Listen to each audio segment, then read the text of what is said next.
आज आपल्या पुणे शहरामध्ये एक नारी घर की बेटी या वेलफेअर फाउंडेशनतर्फे आपल्या सर्वांचे येरवडा भागातील परिचित व्यक्ती शकीलबाई शादिवान, आयशाताई आणि तसेच त्यांचे सर्व सहकारी दीपालीताई गुंजाळ असतील, उल्काताई असतील, प्रकाश बुंदेले असतील आणि त्यांचे सर्व सहकारी, त्या सर्वांना मी आज अभिनंदन देतो.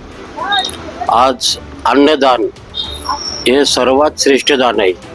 धर्म कुठला बी असू द्या, अन्न हे सर्वांनाच लागतं आणि पोटाची भूक भागवण्याचं काम हे पवित्र काम आमच्यासारख्या गोरगरिबांना ज्यांनी हे उपलब्ध करून दिलं, टिफिन, जेवण, मेडिकलचं, तर असे हे आमचे शकीलबाई शादिवान यांचं कार्य येरवडा भागापासून जे सुरुवात होते तर अनेक ठिकाणी यांनी हे काम केलेले आणि त्याच कार्यक्रमाच्या अनुषंगाने त्यांना पोळी भाजी, किती सोपं वाटतं पोळी भाजी देणं, पण ते पोळी भाजी देण्यामागे किती त्रास आमच्या माता भगिनींना, आमच्या महिलांना, आयशाताईंना असतील, गुंजाळताई असतील, अनेक लोक असतील, त्यांना ते पोळी भाजी बनवण्यासाठी महिला लागतात, धावपळ करण्यासाठी. आणि सर्वात महत्त्वाचं जे पैशाचा मोठा प्रॉब्लेम.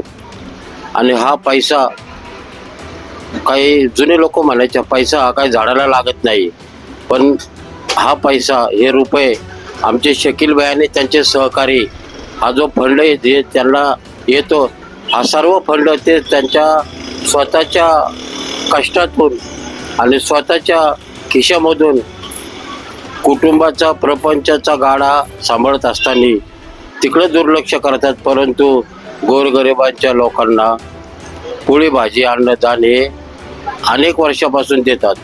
मी अल्लाह भगवानला, परमेश्वरला, जे कोणी असतील मानव निर्माण करणारे, त्यांना अशी विनंती करतो आपल्या सर्वांच्या वतीने की आमच्या शकीलबाईच्या पाठीशी उभे राहा आणि त्यांना मदत करा. आमच्यासारख्याला, आमच्या माता भगिनीसारख्याला पण तुम्ही श्रीमंत बनवा. अल्लाह भगवान, ईश्वर, जे कोणी असेल त्यांनी प्रत्येकाला श्रीमंत बनवावं. जे गरजू आहेत, गरीब आहेत आणि ज्यांच्या मनामध्ये इच्छा आहे दुसऱ्याला दानत करण्याची, दुसऱ्याला मदत करण्याची, अशा प्रत्येक भारतीय मनुष्य असू द्या, त्यांना अल्लाह भगवाननी पैशाच्या बाबतीमध्ये मजबूत केलं पाहिजे, असं मी त्यांना विनंती करतो. म्हणजे काय होईल, आपल्या देशामधली कमीत कमी अन्नाची भूक, जेवणाची भूक शकीलबाईंच्या मार्फत अशा अनेक हात निर्माण झाल्या, अशा अनेक संस्था निर्माण झाल्या, तर प्रत्येकाला अन्नदान मिळेल. आणि त्याचं पुण्य हे कुणाला मिळणार आहे?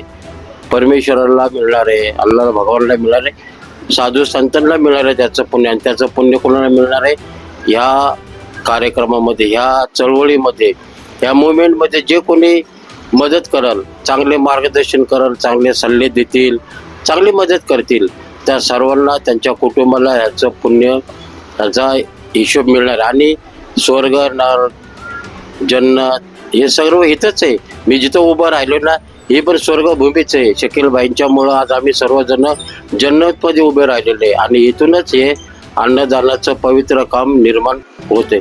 आणि सुरुवात एकाने केली तर त्याचा हा जो कारवाई, हे जे मुवमेंट, ही जी चळवळ आहे, हळूहळू पुढे चालत राहते. आणि हे काम कधीच बंद नाही पडावं अशी मी प्रार्थना करतो. आणि मला या ठिकाणी, मी एक साधारण व्यक्ती आहे, मला या ठिकाणी जे बोलण्याची आमच्या मित्रांनी संधी दिली त्यांचे मी आभार मानतो. आणि ते जमलेला सगळं आमच्या माता भगिनी, महिलांच्या सुद्धा मी आभार मानतो. आणि ह्या कार्यक्रमाला असंच पुढे यश येवो, फळ मिळो अशी मी प्रार्थना करतो आणि इथेच थांबतो. जय हिंद, जय महाराष्ट्र.